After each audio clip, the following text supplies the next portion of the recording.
તો હેલો મિત્રો, સ્વાગત છે તમારું ફરીથી અમારા એક નવા વિડીયોની અંદર. તો આજના વિડીયોની અંદર આપણે જે મહેશ વણજારાનું નવું સોંગ આવ્યું હતું તને દગો કરશે તે સોંગનું પોસ્ટર એડિટિંગ કરીશું કાઇન માસ્ટરની અંદર. તો વિડીયોની અંદર બના રહેજો. ચેનલ પર નવા છો સબસ્ક્રાઇબ કરી લેજો. વિડીયો સારો લાગે લાઈક કરી લેજો. તો ચાલો કાઇન માસ્ટરને આપણે ઓપન કરી લઈએ.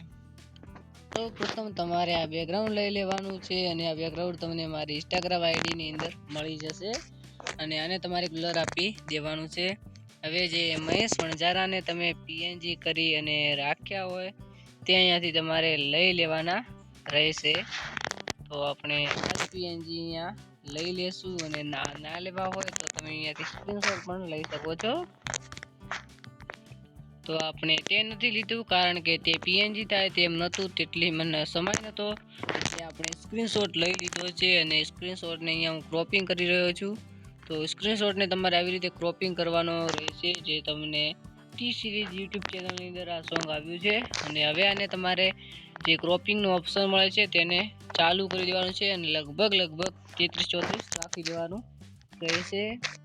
અને આને કંઈક આવી રીતે આટલી ગોઠવી અને હવે ફરીથી એક બેકગ્રાઉન્ડ તમારે લઈ લેવાનું છે જે કાઇન માસ્ટરની અંદર તમને મળી જશે. તમને જે કલર પસંદ હોય તે કલર તમે અહીંયાથી લઈ શકો છો અને તે કલર ત્યાં ના મળે તો તમે અહીંયાથી જોઈ શકો છો, ચેન્જ પણ કરી શકો છો. અને હવે આને તમારે ફૂલ સ્ક્રીન આપી અને હવે સેન્ડ ટુ બેક કરવાનું છે અને થોડું મોટું કરીશો એટલે તમારે આવી રીતે બની જશે. હવે 4K વગેરે જે હોય તે અહીંયાથી તમારે લઈ લેવાના રહેશે અને આને અહીંયા આપણે ગોઠવી લઈશું આવી જ રીતે. હવે આપણે ગુજરાતી ગીતોના પોસ્ટર બનાવતા શીખો.